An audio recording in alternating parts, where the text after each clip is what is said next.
పిండారుడుకుని తినే చండారుడా, ఇస్తరాకులు కడుక్కొని దాచుకునే ఇతం తక్కువ ఎదవా, గేదె కొమ్ములు తీసేసట పేషెంట్ రా దరిద్రపు కొట్టేదవా, ఏ ప్రాసెదవా? సార్ గంగిగోవులాంటి నాలో గౌడు గేదెలాంటి ఆయన చూసుకుని తిట్టడం వల్ల బీపీ తప్ప ఏమైనా ప్రయోజనం ఉందా? 40 ఏళ్ల నరకం రా మనుషం. ఇలాగన్నా బయట పడకపోతే బ్రతకలేనురా. ఇది నీకు తప్పదు. గారు మీరా? గేట్ తీరా, సంబంధించాలా?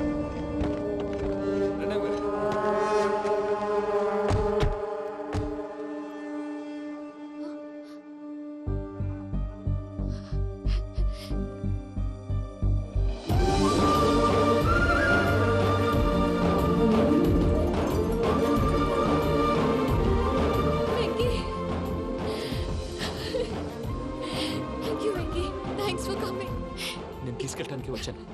నువ్వేం భయపడ. సారీ సార్, పూజ అనుకోని. ఏమనుకోవటం? ఇక్కడ మెలకుగా ఉన్న వాళ్ళే మర్డర్ చేస్తారు. ఇలా పగటి కళ్ళ కన్నా ఉంటే కళ్ళలోనే కనుమూస్తావు. అర్థమైందా? అర్థమైంది. ఏమర్థమైంది? నేను పూజతో 7 అడుగులు నడవాలంటే ఇక్కడ మీరు చెప్పినట్టు నడవాలి. 8 పద. అలాగే. ప్రసాద్ గారు, ఏంటి ఈ సీసా పెంకులు ఏంటండి? ఓడి ఎలా అరబెట్టినట్టు అరబెట్టారు? అవి పగలగొట్టి బాంబులో పెడతారు. ఏంటి ఇక్కడ బాంబులు తయారు చేస్తారు? బాబు, అవి నేమే చేస్తారు. ఏంటండి పొగలొస్తున్నాయి? సాంబారా? సాంబార్ కదా సారా. నాటు సారా. స్మెల్ తెలియటం లేదా? అవును బాబోయ్. వాడేంటి సార్ సింగిల్ హ్యాండ్ కత్తి చూడకాయ బాబు, వాడి కోపం ఎక్కువ. ఒకసారి కత్తి నిరుతుంటే 2 చేయి అడ్డం వచ్చిందని వాడి చేయి వాడే నరుకున్నాడు. రండి ప్రసాద్ గారు, ఇక్కడ ఎవరు మామూలు వాళ్ళు ఉండరా? ఇక్కడ మామూలు ఉండరు, ఉండలేరు కూడా. అటు చూడు, జమ్మలమడు జనార్దన్ 50 మర్డర్లు చేశాడు. అమ్మో. ఇటు చూడు, వీడు రాజంపేట రవి ఊచకోత స్పెషలిస్ట్. మనుషుల రక్తాన్ని నీళ్లు దగ్గర తాగేస్తాడు. అర్థమైందా? అర్థమైంది. ఏమర్థమైంది? పూజ మా ఇంట్లో కుడికాలు పెట్టాలంటే నేను ఇంట్లో ఎడంకాలు పెట్టాలి. తేడా వస్తే 2 కాళ్ళు తీసేస్తారు. వాళ్ళు ఏదైనా ప్రశ్నలు అడిగితే తింగర్ మహోస్ గా నవ్వు చూడకు. స్పాంటినియస్ గా ఎదుస్తా చెప్పి. మీరు చూడండి నా స్టైల్. నమస్కారం అన్నయ్య.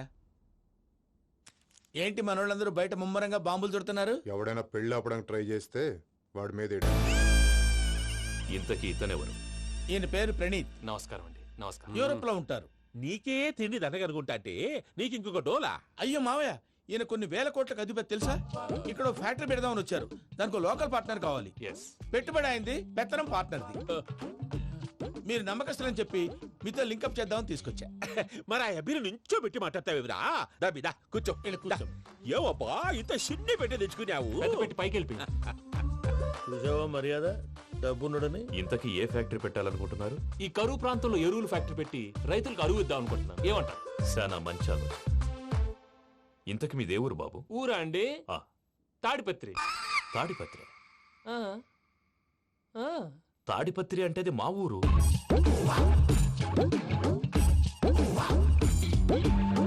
అన్నయ్య, బాబు చెప్పేది మన తాడిపత్రి కాదు, తెలంగాణ తాడిపత్రి. ఏం బాబు? నేను చెప్పేది అదే. అది మా మేనమామ గారి ఊరు. నేను ఆడనే పెరిగింది. తాడిపత్రిలో మీ ఇల్లెక్కడ? ఇల్లా అండి? గుడి ఉంది కదండి.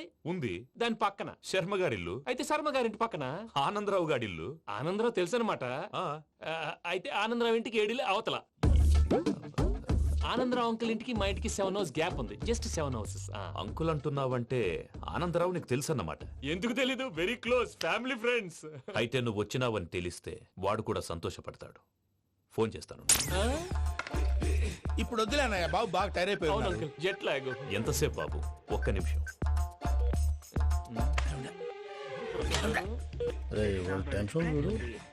ఈ ఫోన్ ఒకటి కలుస్తలేదు. వాడితో తర్వాత మాట్లాడుకుందాం. మీరెళ్ళి రెస్ట్ తీసుకోండి బాబు. అది కరెక్ట్ భయ్యా, తర్వాత మాట్లాడుకుందాం. తమ్ముడు, అవును మీ పేరేంటి? ప్రామాణికం ఏదో కొంచెం తేడాగా అనిపించట్లా? నాకు అలాగే అనిపిస్తుంది సార్. నేను అన్నావా నీకు కూడా నిజంగా అనిపిస్తుంది? నిజంగా సార్. అయితే వీళ్ళ మీద కొంచెం కాన్సన్ట్రేట్ చేయాలి. ఏంటండి ఏ ఊరు దొరకట్టు తాడిపత్రి పేరు ఎందుకు చెప్పావు? ఆ ఊళ్ళో ఆయనకి చుట్టాలు ఉంటారు. నాకేం చెప్తే చెప్పావు. ఆనందరావు అంకుల్ అని ఎందుకన్నావు? ఒకే ఊరిని చెప్పి తెలియదంటే డౌట్ రాదా? నా ప్రశ్నకు సమాధానాలన్నీ నీ దగ్గర ఉంటాయి. నీ సమాధానాలకు సాక్ష్యాలన్నీ వాళ్ళ దగ్గర ఉన్నాయి. ఏదో తప్పు చేసినట్టు మాట్లాడతారేంటి? అక్కడికి ఒక ఐడియాతో చెప్పావు. నువ్వు ఐడియాతో చెప్పావు, ఎయిర్టెల్తో చెప్పావు, వాళ్ళకి ఎందుకయ్యా? ఆ ఆనందరావు గారి నెట్వర్క్ కలిసిందంటే మనం కవరింగ్ ఏరియాలో ఉన్నాం. అన్ని అప్సకర్ల మాటలు మీరు ఏం జరగదండి. సర్లేండి. సర్లే పదండి.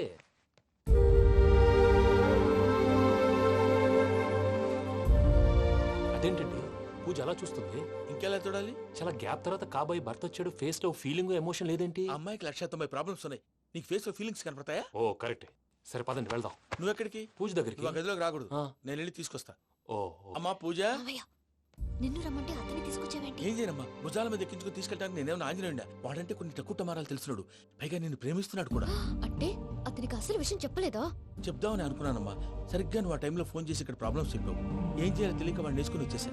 ఏంటి మావయ్య నువ్వు బుద్ధి లేకుండా ఇప్పటికీ పెద్ద తప్పు చేసావని ఫీల్ అవుతుంటే నువ్వు ఇంకా కంటిన్యూ చేస్తున్నావు? ఇప్పుడేం కొప్పలు మునిగిపోయినాయమ్మా, ఇప్పుడు చెప్పేది ఏదో 4 రోజులు చెప్తాం. ఈలో భద్రతతో నీకు పెళ్లి అయిపోయింది అనుకో, నీ జీవితమే నాశనం అయిపోతుందమ్మా. అందుకే ఇలా చేయాల్సి వచ్చింది. కానీ లేదు గీనీ లేదమ్మా. ఇక్కడి నుంచి బయటపడ్డ తర్వాత వాడి కాళ్ళ వెళ్ళబడి నేను ఏదో సరి చెప్పుకుంటాను కదా, సరేనా? సరే. సరే అంటే కాదమ్మా, వాడితో నువ్వు కొంచెం క్లోజ్ గా ఉండాలి. అంటే వెళ్ళి వాటేసుకోవాలా?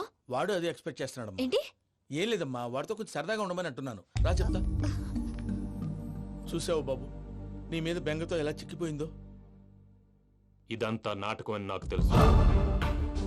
నేను యూరోప్ రావడం, అక్కడ మీరు పూజను నాకు పరిచయం చేయడం, ఇదంతా కూడా ఆ పైవాడు ఆడుతున్న నాటకం. మనం జస్ట్ పాత్రధారులు అంతే. మన ఇద్దరికి రాసి పెట్టింది కాబట్టే ఇదంతా జరిగింది. మధ్య మధ్యలో చిన్న చిన్న ప్రాబ్లమ్స్ వస్తాయి, వాటికి మనం కంగారు పడకూడదు. మిమ్మల్ని ఇక్కడి నుంచి తీసుకెళ్లే బాధ్యత నాది. మీరు హ్యాపీగా ఉండండి, ఏదో ఒకసారి నవ్వండి. ఆ? ఇంకా ఇంకా అది అది అలా నవ్వుతూ ఉండండి. రండి ప్రసాద్ గారు, వెళ్ళి రెస్ట్ తీసుకుందాం రండి. చూసారా ప్రసాద్ గారు, ఎంత డల్గున్న పూజ నన్ను చూడగానే హ్యాపీగా ఫీల్ అయిందో? అవునయ్యా, ఇంకేతంటావు? That is the magic.